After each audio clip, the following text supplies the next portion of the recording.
Can we keep a dog in the house for the purpose of protection? If a dog enters the house, do we need to wash it for the acceptance of prayers? Well, the dog which is kept just for a friend, as is common in some societies where the dog becomes man's best friend. People make clothing for the dogs, even shoes. People die and they leave all their inheritance to dogs. And they have children and they don't even leave anything for them. I mean, this kind of approach to the dogs is prohibited in Islam.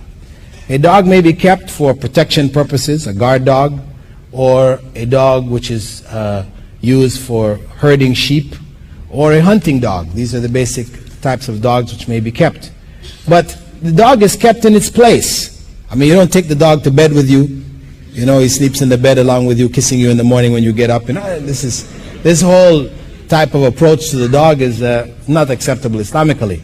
As long as he's kept in his place, he has a kennel, a little spot where he stays, then it's not necessary to clean the home or clean him. I mean, the dog, of course, should be cleaned regularly anyway, but it's not a requirement for prayers to be accepted in the home.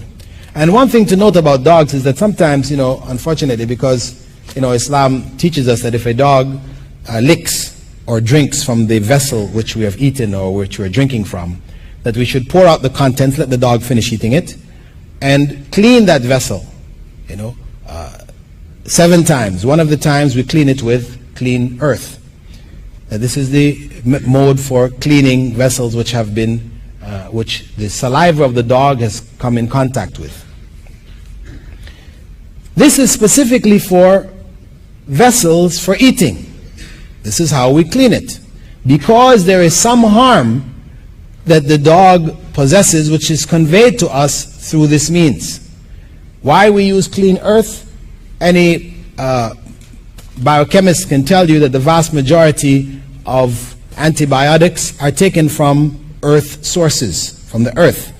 People who work for the big chemical labs in Europe, when they go home to different parts of the world, they are asked to gather portions of earth from their different parts and brought back, because this is where antibiotics come from. Penicillin is coming from dust, the dust in the air.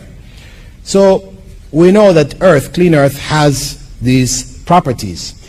Now, this is specifically for eating and drinking vessels.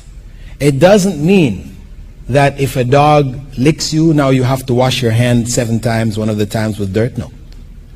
If he licks your clothing, same thing. No.